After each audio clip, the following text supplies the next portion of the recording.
This is how we gain that permission into people's lives. I promise you it will happen. But this is a key piece that we need to have in place. Because again, if you think about later on getting into a management position, if the people don't trust you, if they don't see that you think about them and that you care about them, they are going to be limited with how much they're willing to do for you, how much they're willing to sacrifice for you. You might be in a leadership position right now where you are struggling, trying to get people to follow you. Well, how about this? Have you met their need? Have you met the needs of those people? Think of a person right now that you are struggling with leading. If you're in a management position, you've got people around you and going, these people, they're frustrating me. I promise you, if you keep looking at them through the lens of your frustration, you are not going to be able to get further and deeper into those relationships. We also talked in our last session about the boundaries in relationships and the importance for having boundaries in the relationship. Once again, when we move from this idea of just we're buddies and we're friends to we're becoming teammates, there are new boundaries that come in place. So we talked quite a bit about this, that it is possible to build close relationships with those people that you are working with that actually make it more and more difficult to influence them because you've just become their buddy. You've just become you've become really close to them, but you haven't quite moved the relationship forward to a place where you are now teammates. You're not leading them. You are teammates. You're doing things together. They are doing things with you. It's important to take that step. But when we think of them as friends, this can be really difficult. A lot of times, guys, probably not for you, but you may know people that have dysfunctional friendships. I mean, they're all just jacked up. Are you like me? You've got some people out there? Don't raise your hand because it might be somebody next to you. But there are people that have these dysfunctional relationships. So let's take a quick look at a list of things that I put here. If we look at them as friends and we're trying to have influence, we're trying to get them to a point where they will follow us. You guys, if we're not careful, these are the types of things that we begin to think of. These are the drivers. These are the mindsets that we have, the tapes that play inside of our head when we think of having to actually lead somebody that we have these close friendships with. Here, let's take a look. A friend puts up with low performance. Have you ever thought about that? Well, I know they're not a really strong worker, but hey, they're a good friend, so I just overlook a lot. I know what that feels like.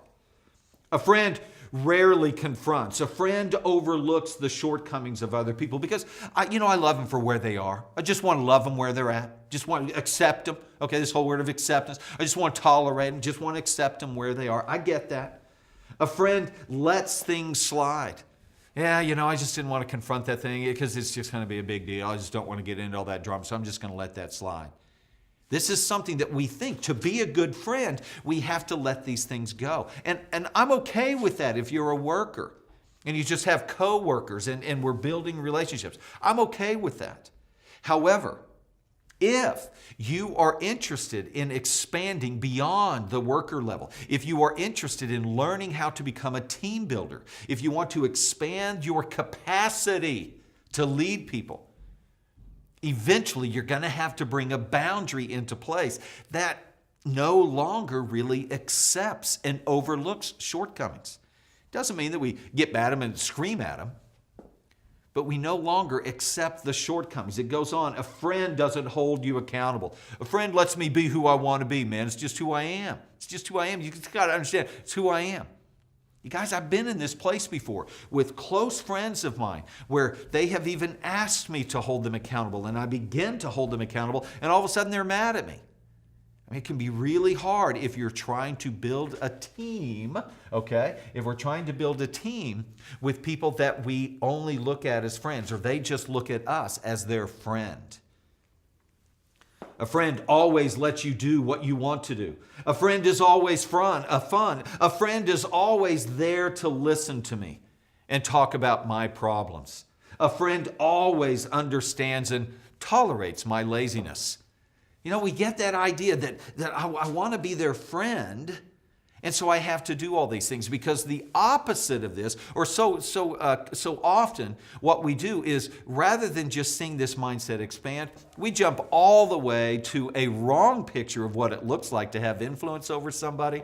And it looks more like Niedermeyer from Animal House, you know? You are worthless and weak. Drop and give me 20, you know? What is that, a pledge pin? As we spit all over them and everything.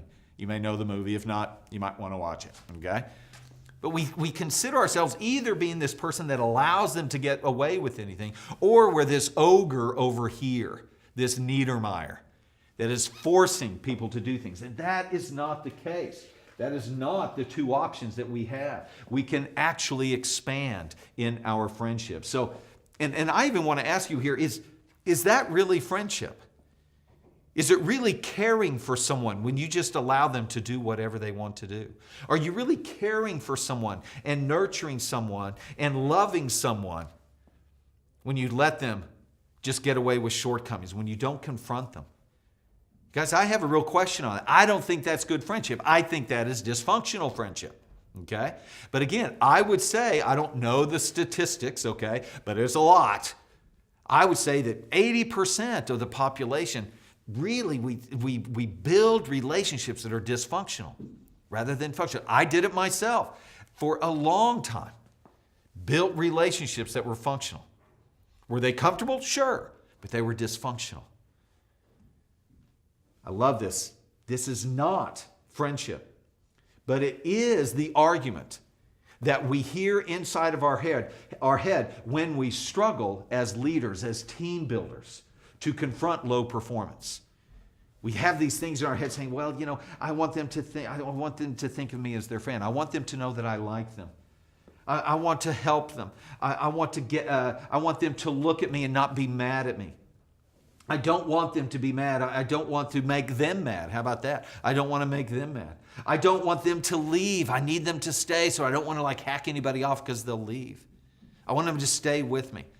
You guys, the unfortunate thing about this is that each of these statements, and this may sound familiar to you, each of these statements begins with me. They're all self-focused. Does that make sense? It's all self-focused. So I can't think of them when I'm so concerned about myself. I have to begin to think of them. I have to begin to listen and discover through conversation. What is it that drives them? And how can I meet their need? How can I help them get where they want to get? There's a great question right there. So where are you wanting to go with all this thing? Why did you choose to work here? At some point you said, man, this would be a great job. Let me tell you about me. This is why I thought it would be a great job for me. How about you?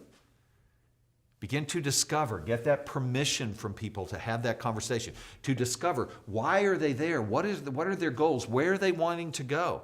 Not just in the next week, not just get through the day, not just for the weekend, but where do you want to go in the big picture? The next 3, 5, maybe 10 years. Again, when you get beyond that, people go, man, I don't know. But sometimes that can be a good conversation, especially if you have some clarity.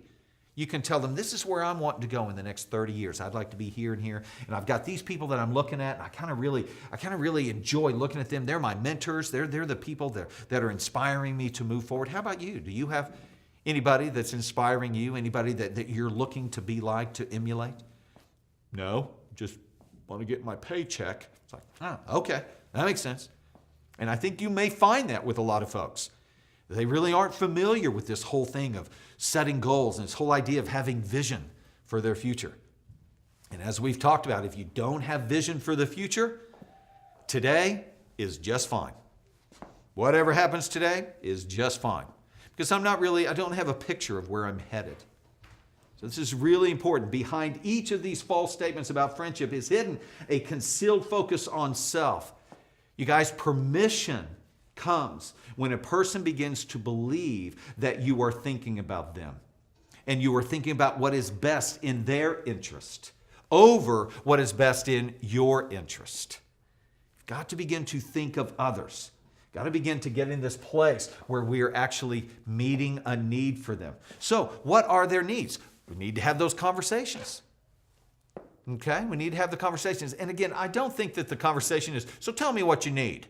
Okay, a lot of times when you phrase it like that, they will tell you what they want.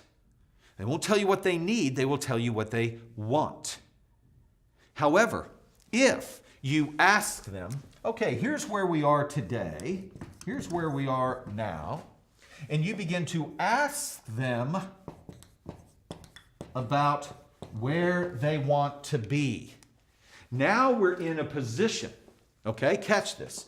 Now we're in a position to have the conversation of what do they need to gain along the way? Well, I need more money, okay, maybe, but maybe we need to learn how to work, you know. Maybe we need to learn how to produce.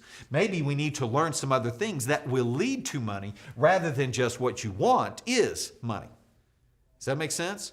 Making that distinction between what people need and what they want. Now, one way that will make this a lot easier for you is if the goal of where they are wanting to go is a goal that you've actually achieved.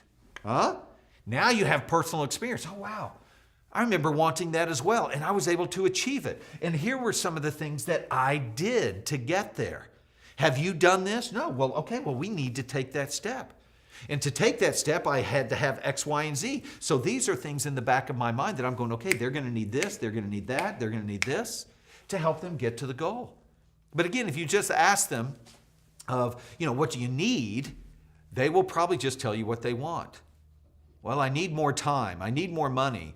I need my wife to understand. I need my husband to understand. I need my kids to do this. I need a bigger house. I need this. I need a car. I need this. I need gas. I need all this kind of stuff. They are telling you what they want, not what they need.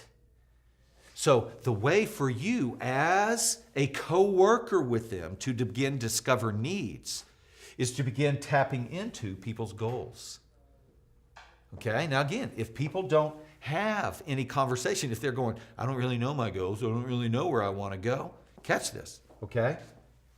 If people don't have a vision for their future of where they want to go, then they will not be able to identify any needs. They won't. And even if you begin to identify, they won't agree with you. Their life will be driven. Catch this is good. Their life will be driven by their wants and not their needs. And you may be in this position. You may know exactly what I'm talking about. Have you found this yet? Your wants will never be fulfilled. There's always something else that you want. Even if you get what you want, there's always going to be more. I liked it, but man, I really need more. I need more of what I want.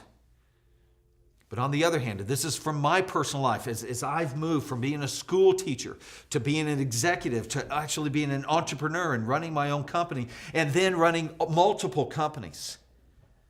What I have found that needs can be met. Wants, they're just completely emotional, and they can change in a given day. They can change, but needs can be met. If you become a need meter, I promise you what will happen is permission will begin to expand. You'll be able to challenge more and more people. Come and do this with me. Come and do this with me. Now come and do these hard things with me. Because you are meeting needs, they are increasing their permission for you to do that. And your followership expands. I hope this is making sense, this idea of to discover needs. We don't want to just say, tell me what you need, because they'll tell you what they want. But what we want to do is we want to discover where they want to go. And once we discover where they want to go, now we can begin to backfill what the needs are to get to that. You may not have reached that goal personally yet, but you may know people that have. And so a need is, this person needs to meet the person that I know, the person that's inspiring me, the book that is igniting me, the conversation, the workshop, the conference, the thing, whatever that is. This person may need that seed in your life or in their life. So what we're going to do is encourage him. I did this. Will you do it with me? I've got that goal too. And I've heard about this person. I've heard about this book. I've heard about this workshop. I've heard about this workout. I've heard about this thing. I'm going to do it. Will you come and do it with me? Here we are, inviting people. Will you come and do it with me? Yeah, I'd love to do that. Now you are driven not out of just friendship, you're driven by the goal. So if the person begins to wane, if the person begins to fall back, you can go, no, remember we're wanting to get to the goal. The goal becomes the accountability, not you. The goal becomes the driver, not you. Man, that's so important as we step to this level called team builder.